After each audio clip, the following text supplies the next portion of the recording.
कन्याकुमारी से कश्मीर, मणिपुर से मुंबई तक चलें जनता के मन की बात सुनने। बहुत सारे ऐसे राजनेता हैं जो अपने मन की बात सुनाते रहते हैं हमें, जहाँ पे कोई भेदभाव नहीं है कि इन्होंने क्या पहना है, मैंने क्या पहना है, मैंने बिंदी लगाई, इन्होंने नहीं लगाई है, ये क्या खाती है, मैं क्या खाती हूँ। ये सब छोड़ के हम सब हिंदुस्तानी हैं।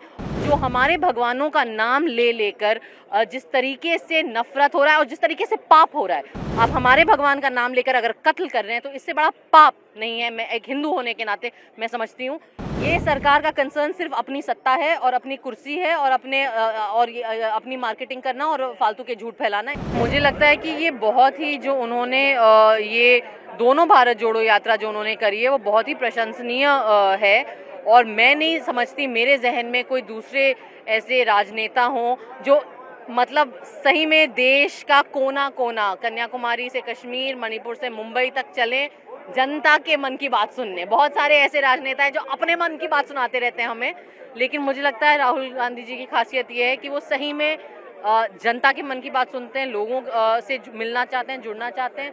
और ये जो अभियान है, चाहे वो भारत जोड़ो यात्रा था या ये न्याय यात्रा है, ये बहुत ही अच्छा है। हम एक ऐसे समय में रह रहे हैं जहां बहुत अक्सर हताशा होती है, निराशा होती है, लेकिन इस किस्म की का जो प्रयत्न है वो उम्मीद देता है। और मुझे लगता है ये ऐसा दौर है जहां हम अफोर्ड नहीं कर सकते निराशा और हताशा। उम्मीद हमारी मजबूरी है और हम उस उम्मीद को पकड़ के जिस हिंदुस्तान में हम पले बढ़े थे, जो हिंदुस्तान हमें याद है, जो इतना खूबसूरत हिंदुस्तान है, था और रहेगा, जहाँ पे कोई भेदभाव नहीं है कि इन्होंने क्या पहना है, मैंने क्या पहना है, मैंने बिंदी लगाई, इन्होंने नहीं लगाई है, ये क्या खाती है, मैं क्या खाती हूँ। ये सब छोड़ के हम सब हिंदुस्तानी हैं और हमें जो विभाजित करने का प्रयत्न हो रहा है, जो आज सत्ता में एक खास तरीके की राजनीति है, जो नफरत की राजनीति है, जो झूठ बोलकर, जो हमें बहलाकर फुसलाकर एक नफरत का नशा कर रही है, जो हमारे भगवानों में ये बोलना चाहती हूँ मैं ये आज इस मंच से आपके ज़रिए से ये बोलना चाहती हूँ कि जो हमारे भगवानों का नाम ले लेकर जिस तरीके से नफरत हो रहा है और जिस तरीके से पाप हो रहा है, आप हमारे भगवान का नाम लेकर अगर कत्ल कर रहे हैं तो इससे बड़ा पाप नहीं है। मैं एक हिंदू होने के नाते मैं समझती हूँ।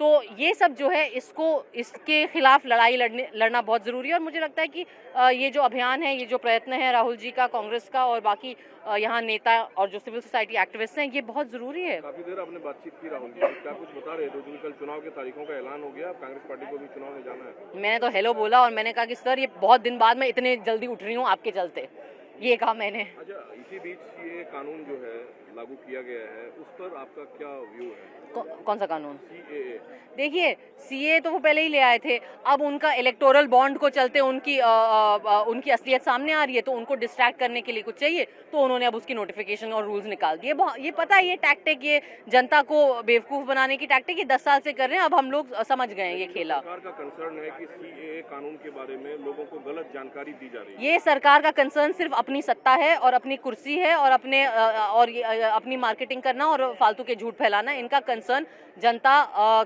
के हक या जनता के जो असली मुद्दे हैं वो कतई नहीं है। हमसे जुड़े रहने के लिए हमारे YouTube चैनल को सब्सक्राइब करें और नई वीडियो की नोटिफिकेशन के लिए बेल आइकॉन को दबाएं। अगर आप ये वीडियो Facebook पर देख रहे हैं तो लाइक जरूर करें और ज्यादा से ज्यादा शेयर करें। धन्यवाद।